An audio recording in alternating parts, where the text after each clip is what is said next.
Il est un lever de soleil célèbre dans le monde entier, celui sur le port du Havre. Il a donné son nom au tableau fondateur de l'impressionnisme, Impression soleil levant.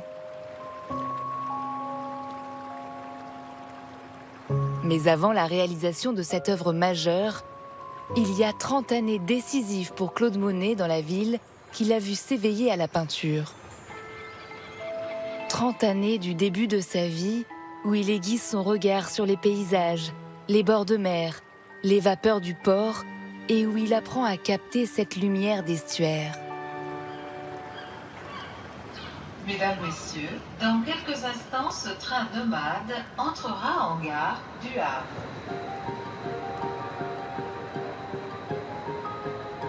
La famille Monet arrive au Havre en 1845.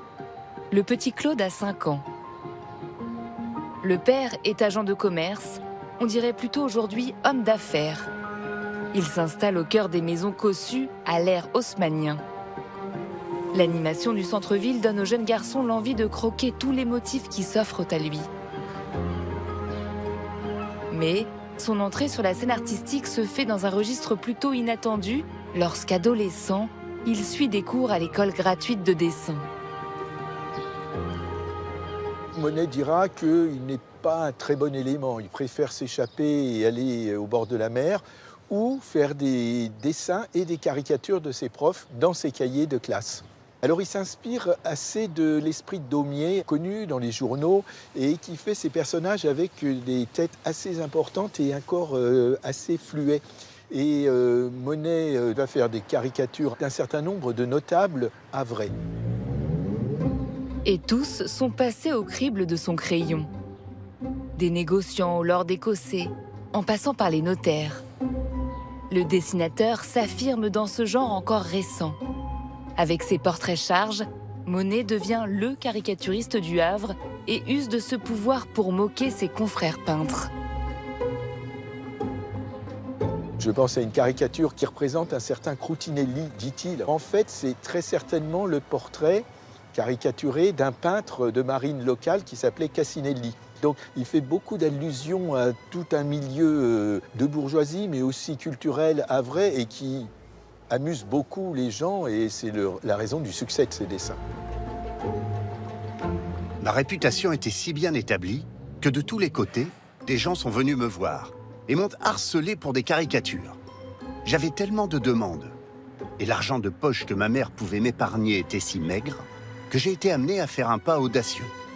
J'ai commencé à vendre mes portraits. Il arrive à vendre ses caricatures 20 francs par caricature. Il faut penser qu'à l'époque des impressionnistes, quand ils vendent une peinture 100 francs, c'est une jolie somme. Donc vous imaginez 20 francs par caricature, ça veut dire qu'il est bien payé. Et d'ailleurs, ça lui permettra par la suite de payer ses études à Paris. Le jeune Monet intrigue et attire l'attention d'un autre peintre havrais d'adoption, Eugène Boudin.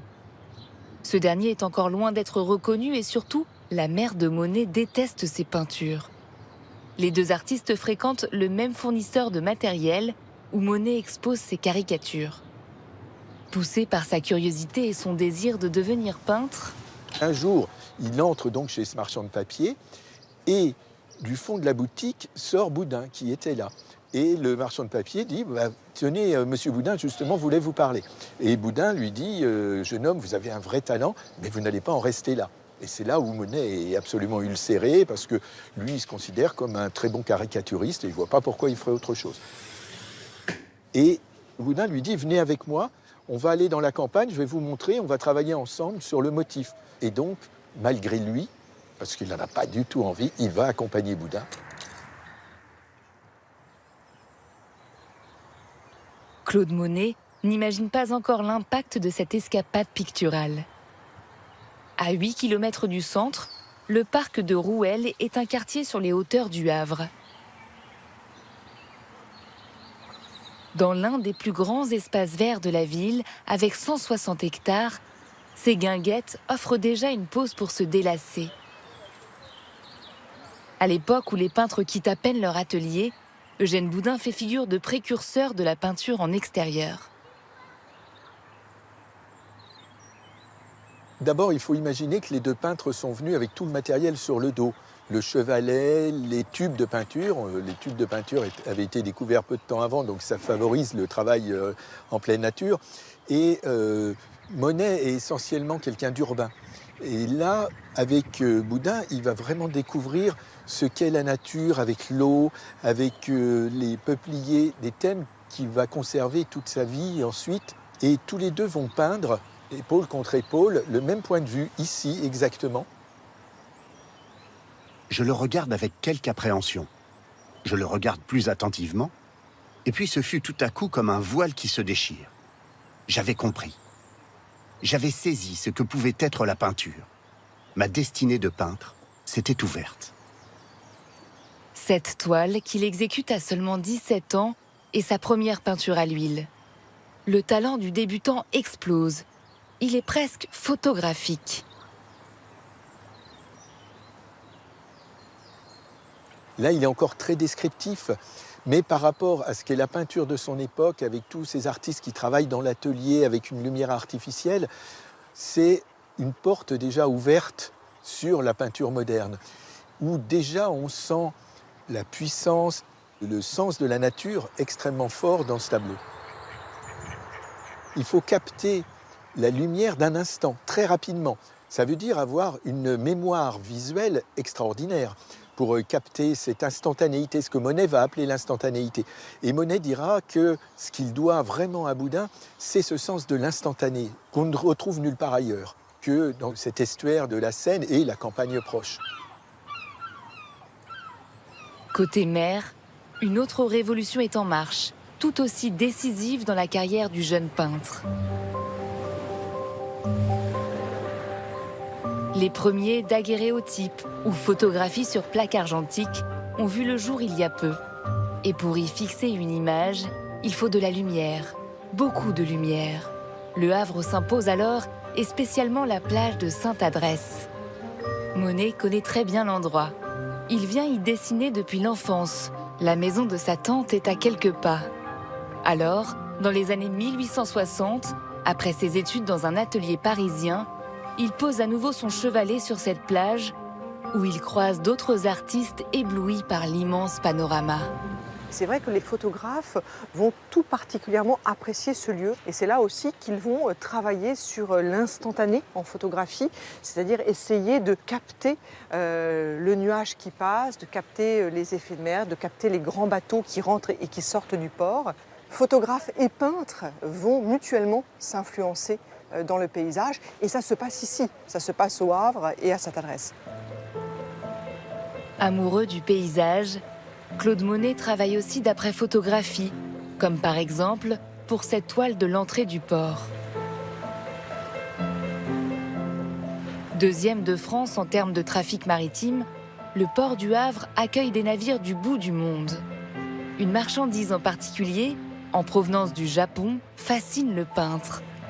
Il faut imaginer que toutes les cargaisons, je dirais, venues d'Extrême-Orient étaient déchargées sur ces quais, aussi bien donc les objets, mais également les estampes japonaises. Et il est certain que Monet, qui a beaucoup travaillé, d'ailleurs qui a travaillé comme commis étant jeune sur ce port du Havre, a été au contact des estampes japonaises. Ma vraie découverte du Japon, l'achat de mes premières estampes, date de 1856. J'avais 16 ans.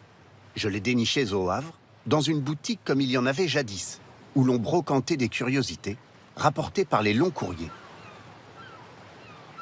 Une passion dévorante voit le jour pour cet art venu du pays du soleil levant, puisque l'artiste en collectionne plus de 100 tout au long de sa vie et qu'elles imprègnent toute son œuvre.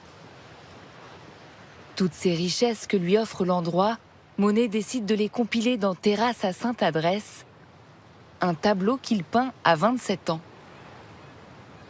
La Terrasse à Sainte-Adresse de Claude Monet est un tableau synthèse. On ressent bien non seulement l'influence de la photographie, mais aussi l'influence de l'estampe japonaise dans la composition de l'œuvre, dans cette manière de travailler l'œuvre en différents plans. C'est un cadre dans le cadre.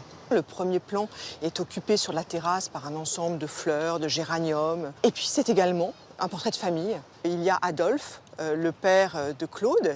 Il y a également la tante et puis la cousine Marguerite qui se trouve devant la balustrade en contre-jour et qui en fait échange avec son cousin. Puis ensuite, dans l'autre cadre, on a un paysage de mer. Et puis ensuite, si on va beaucoup plus loin, on a une scène de régate qui s'organise sur le plan d'eau. Et tout cela, quelque part, c'est la vie de Monet au Havre. Donc c'est pour ça que je dis que c'est un tableau de synthèse, c'est qu'on est vraiment dans la vie de Monet au Havre. Viscéralement attaché à sa ville, c'est de là que le peintre fuit la guerre franco-prussienne de 1870 pour rejoindre l'Angleterre. Quand il revient au Havre en 1872, il s'installe dans l'un des hôtels du Grand Quai. La fenêtre de sa chambre donne sur l'avant-port. En se levant, un matin, que voit Monet? Il voit le Havre comme il ne l'a jamais vu. Il regarde par la fenêtre de son hôtel, il voit une vue qui lui rappelle Londres, qui lui rappelle un paysage qu'il a découvert quelques mois auparavant et qu'il a absolument saisi.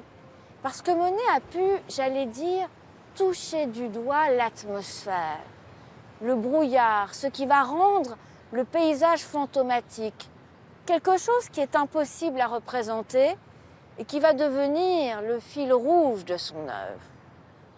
Alors qu'il avait toujours regardé la plage, il s'intéresse pour la première fois de sa vie, il a 32 ans, à cette partie industrielle, vivante, animée, à finalement cette réminiscence de ce fog londonien. C'est saisir l'instant. Voilà ce que Monet veut peindre. Il ne veut pas représenter le monde de la modernité. On ne reconnaît pas le port du Havre. Ce qu'il veut peindre, c'est cette impression fugace qui l'étreint et qu'il arrive à capter en quelques coups de pinceau. Le tableau est vu pour la première fois 2 années plus tard, en 1874, lors d'une exposition collective d'artistes rebelles à Paris, dans l'atelier du photographe Nadar. On me demande le titre pour le catalogue. Ça ne pouvait vraiment pas passer pour une vue du Havre. Je répondis, mettez impression. Et le journaliste Edmond Renoir, frère d'Auguste, complète par Soleil levant. L'exposition ne rencontre pas le succès, mais attire les critiques d'art.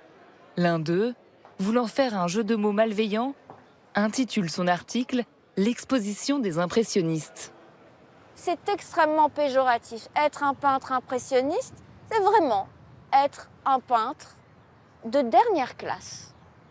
Le mot est lancé, du jour au lendemain, Monet et ses amis ont un nom, ils peuvent donc commencer leur chemin et faire carrière.